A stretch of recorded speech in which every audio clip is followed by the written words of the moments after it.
All right, Tim Burton been smoking that shit again. Hey, he's back to doing what he always does, except there's color in it this time. Yeah. I mean, usually it's something that's like black and white with a little bluish tone, and everybody's really pale with tons of black lipstick on. You know, at the very least, he may be smoking that same shit he's always smoking, but it is shit that he grew himself and breathed and everything. It's his thing. He just never wants to try to smoke anything else. Which means nobody has had it before. It's his own thing. When you say it's his own shit, it really is something he came upon and grew himself. Yeah. He made his own formula. You remember when we were like, man, this guy has a really original vision. And yes. then 15 movies later, we're like, dude, really? Yeah. It's that kind of product that Tim Burton went straight to the Amazon and got himself. Hey, maybe he just has no short-term memory, and he just like keeps backing up, thinking like, I'm making my first movie, and these are the designs I'm going to use.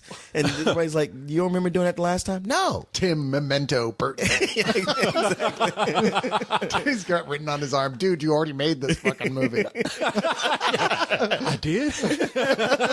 But, you know, I was kind of excited about this because when they said Tim Burton is directing Alice in Wonderland, I was like, well, you know, really, I like Tim Burton when he directs stuff that I think suits his personality. And I'm thinking, yeah, I think Tim Burton is somebody that could possibly have been influenced by Alice in Wonderland. I have no doubt that he was. Yeah, but then the story, as we watch the trailer more, Alice is a little older now. I think she's even about to get married, and she starts tripping again and goes back to Wonderland. And this time, the Queen of Hearts is taking over, and it's a darker place. Yeah, there's a video game out there called Alice from Explosion. Oh, right, it does. How can the same thing happen to the same girl twice?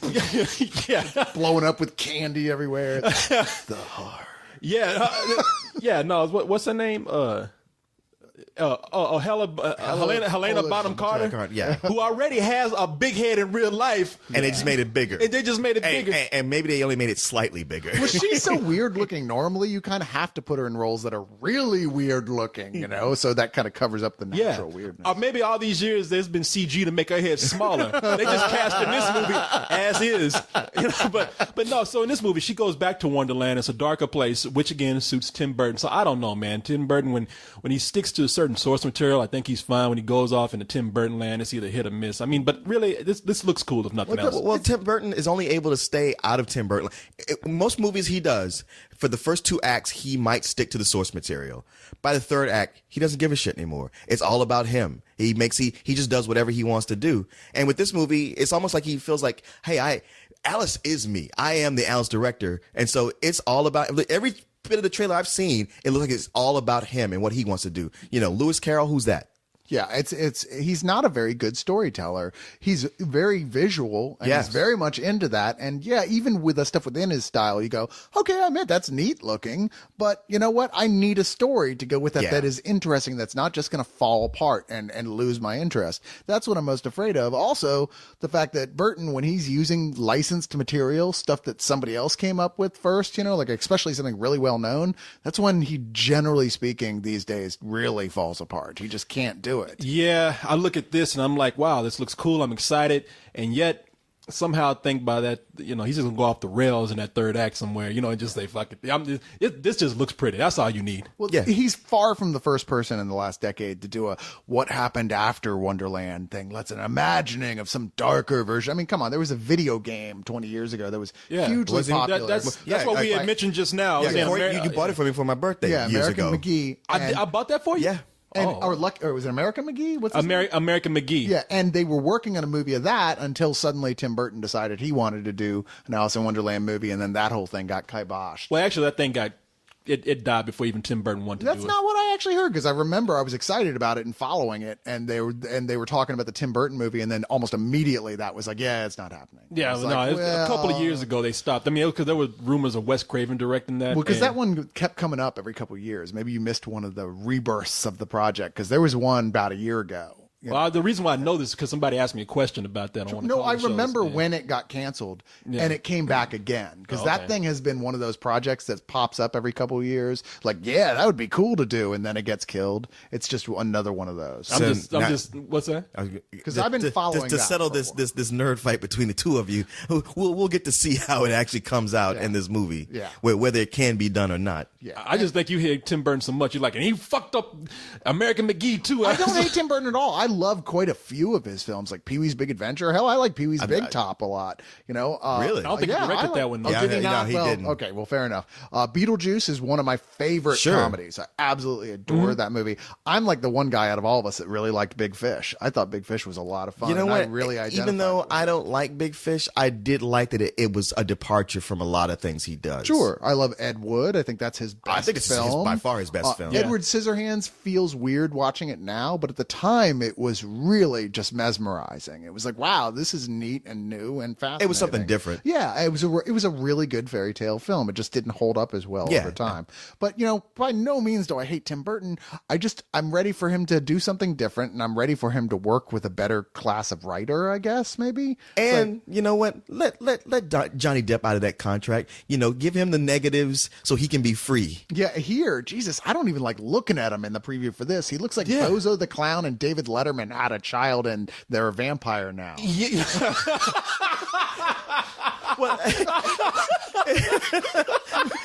I mean, it's almost that thing of like after Willy Wonka and Sweeney Todd, it's just like a competition. Like, okay, how can I be even crazier this time? Well, that's the thing. I mean, that's what's throwing me off about this trailer here and watching Johnny. That's what's throwing me off about Johnny Depp in this movie. I'm looking at everything in here and I'm like thinking, wow, you know, this is one of the closest adaptations of Alice in Wonderland I've seen. There was a Jim Henson production of it a few years ago on television, and that one was pretty cool too. But this has a bigger budget. And I'm thinking, no, everything looks close except for Johnny Depp. Johnny Depp just looks crazy. He looks like an old woman with a lot of makeup on. When I was a kid, there was this woman she was an alcoholic and she didn't know how to put on her makeup after a while, and she had that crazy face. And when I was about like 5 years old, she used to always come up to me and be like, "Car, baby, get some sugar." And I would always hide under my mom's arms and under the car. And I was woman running lived in my neighborhood too. Yeah, everybody knows this old woman. Hey, and she always wants to kiss everybody. Give me some sugar. And I'm just like, this is bringing me back to those nightmarish days when that woman was around. He looks like some old fucking made up chick who you'd see in church who didn't have anybody to take care of her. Yeah, I mean, I know it's Tim Burton's unique look at Alice in Wonderland, but that is not how I pictured the Mad Hatter because I didn't want to die in my sleep. What the fuck? Yeah, no, it's I mean, there's some cool things in there. I like the Cheshire Cat in this. I mean, It looks great. I'm glad that even though, I mean, it looks so real now. You always hear stories about people at parties where somebody took a hit of weed and blew smoke in the cat's face. I'm like, that cat ain't no CG. That cat was at a party. Some stoners did. And that cat has just been grinning ever since. Yeah, and Tim Burton said, he's probably at that party. Hey, man, you need a job? Man, I'll take anything. Left a trail of cheeseburgers. Come on, kid. Cheeseburgers. No, burritos. Frozen burritos. Oh, shit, man, I'm so hungry. Cut that light on and where am I? Roll them.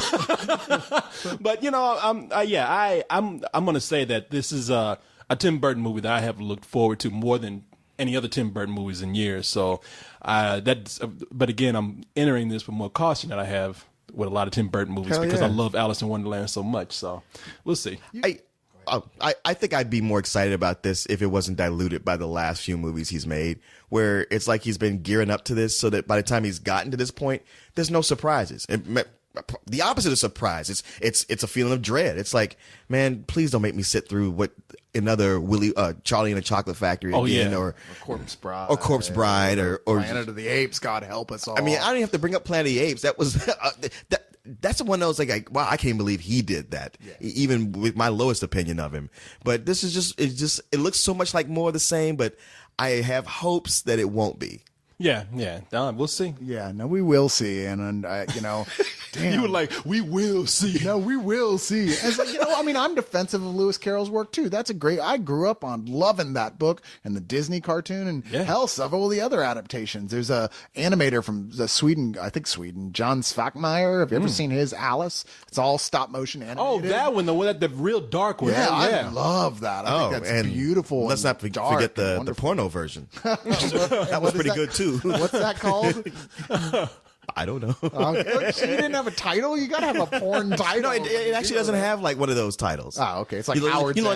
like the porn Pinocchio. Yeah. It's just It's Pinocchio. Pinocchio. Yeah. Well, just from the title, you know where that's going. So Oh yeah, then Pretty they had much. that version where, well, there is that porn version, one where Val Kilmer was a porn star, and then he got his head beat in at the end. It was like based on a true story. You remember that? Talking about when he was John Holmes. Wonderland. That's what it was Wonderland. called. So there is a porn version of that. You're joking, but